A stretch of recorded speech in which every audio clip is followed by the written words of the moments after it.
विधानसभा budget सत्र का आज आखिरी दिन है। हमारे साथ पल्लवी पटेल जी मौजूद हैं। पल्लवी जी, आपने किस तरीके से देखा एक पूरे बजट को? ये बताया जा रहा है कि योगी सरकार का ये आखिरी बजट है, चुनावी बजट भी है और 9 लाख करोड़ से ज़्यादा बड़ा आकार भी है इस बजट का। देखिए, एक बात तो आपने सही कही, योगी सरकार का आखिरी बजट, क्योंकि इस संदर्भ में मैं ये ज़रूर कहना चाहूँगी कि बजट का आकार प्रतिवर्ष बढ़ता चला गया, लेकिन उसके सापेक्ष बढ़ते हुए आकार का जो बजट है और उसकी जो सुख सुविधाएं, उसका जो लाभ आम जनता को मिलना चाहिए था, वो निश्चित रूप से नहीं मिला है। और विशेष रूप से जिस प्रदेश में हम रहते हैं, कृषि आधारित वो प्रदेश है, और वहाँ पर जब खुद सरकारी आंकड़े कह रहे हैं कि सकल घरेलू आय में कृषि और संबद्ध क्षेत्रों से दुगने का इजाफा हुआ है, तो निश्चित रूप से सरकार की इस दिशा में और इस वर्ग के लिए जो नीति निर्धारण होना चाहिए था, बहुत स्पष्ट होना चाहिए था, वो गफलत में रखा गया है। मुद्दों को उठाने का प्रयास किया, आप सड़कों पर खींची भी गई।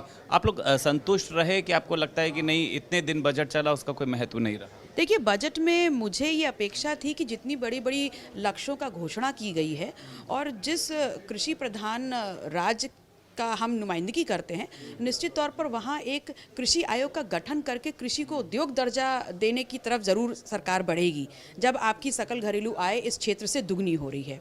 और दूसरा आपका सवाल रहा यूजीसी को लेकर के, तो यूजीसी जो है वो इस देश का एक बहुत अहम मुद्दा है, जो विकास और इन तमाम सीमाओं से ऊपर उठ करके है, जहाँ पर उच्च शिक्षा संस्थान से निकलने वाले छात्र जो हमारे भविष्य का निर्धारण करते हैं, अगर उनके साथ जातिगत भेदभाव होगा, नीतियाँ नहीं बनेंगी उनके लिए सुरक्षा के लिए, तो निश्चित रूप से जिस विकसित भारत की सपना हम देख रहे हैं, परिकल्पना कर रहे हैं, वो अधूरा रह जाएगा।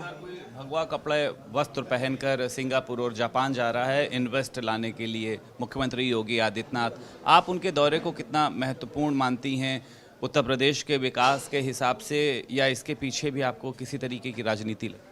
देखिए, ये ज़रूर स्पष्ट होना चाहिए कि हम किस प्रकार का विकास करना चाहते हैं। अगर विदेशी पूंजीगत जो निवेश हम मान रहे हैं और उसको अपनी उपलब्धि मान रहे हैं, तो फिर जवाबदेही सरकार की बनती है उन खोमचे वालों के लिए, उन रेवड़ी वालों के लिए, उन पंचर वालों के लिए, कि अगर विदेशी पूंजी निवेश यहाँ आएगा तो यहाँ के जो मेहनतकश लोग हैं उनका तो रोटी भी जाएगी, रोज़गार भी जाएगा। तो सरकार का दायित्व किसके लिए है? पूंजी निवेश लाना, या यहाँ के जो लोग हैं उनके लिए रोज़गार उत्पन्न करना? क्या करने जा रहे हैं वहाँ पे? फिर आपको लगता है कि क्या किसी, आप लोग कहते हैं ना वो विदेशी टूर के लिए जा रहे हैं, या है इसका कुछ औचित्य? देखिए, भारतीय जनता पार्टी की पूरी राजनीति नीति और सिद्धांतों से अलग परसेप्शन की राजनीति है, और वो जो विदेशी दौरे कर रहे हैं उसमें क्या ला रहे हैं ये तो विस्तृत रूप से सरकार ही बता पाएगी। लेकिन हम ये ज़रूर कहेंगे कि आज जो सदन में श्रम मंत्रालय से मंत्री जी जो उन्होंने जवाब दिया, उन्होंने बोला कि हम यहाँ से लोगों को ईरान ले जा रहे हैं, इजराइल ले जा रहे हैं, वो आपकी क्षमता दर्शाती है। क्योंकि अगर आपको यहाँ के लोगों को बाहर ले जाकर काम दिलाना पड़े, तो सरकार यहाँ के लोगों के लिए यहाँ पर रोजगार की व्यवस्था क्यों नहीं कर पा रही? अखिलेश यादव ने एक बयान, उनका बहुत तेजी से वायरल हुआ था, 27 का विधानसभा चुनाव भी करीब है। अगर हम पार्टी के तौर पर आपके और अखिलेश यादव के बीच के रिश्ते की बात करते हैं राजनीतिक तौर पर, तो किस तरीके से हैं आप? आगे चल के इन्हीं के ही साथ रहेंगी, या जैसा उन्होंने कहा था कि जो बीजेपी के करीब जाते हैं उन पर भरोसा नहीं किया जा सकता और उनके साथ ऐसा ही होता है? देखिए, 2022 में मुद्दा आधारित समाजवादी पार्टी के साथ गठबंधन में रहे, और मुद्दा आधारित बिल्कुल बिल्कुल मुद्दे थे। जब हमारे मुद्दे और सोच हमारी थी तभी तुम साथ आए।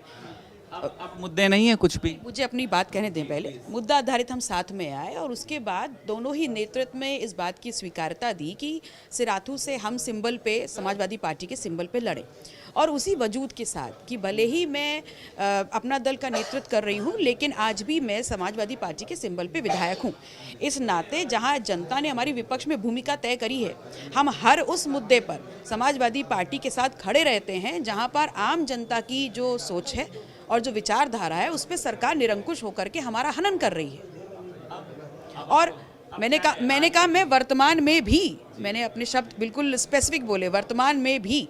और रही बात आगे की राजनीति, तो इसमें जो हम गठबंधन में रहेंगे नहीं रहेंगे, ये सवाल आपने गलत व्यक्ति से पूछा, क्योंकि जिस पार्टी में हम काम कर रहे हैं उस पार्टी के महज कार्यकर्ता हम हैं, और नेतृत्व हमेशा डिसाइड करता है कि आगे पार्टी किस दिशा में चल रहा है कि भरोसा अब जो है नहीं किया जा सकता है जो बीजेपी के करीब होते हैं। इनडायरेक्ट वे में तो उन्होंने नाम नहीं लिया, लेकिन देखिए, ये ज़रूर कहा गया कि जो बीजेपी के करीब होते हैं, लेकिन भरोसा नहीं करते, इन शब्दों का प्रयोग नहीं किया गया।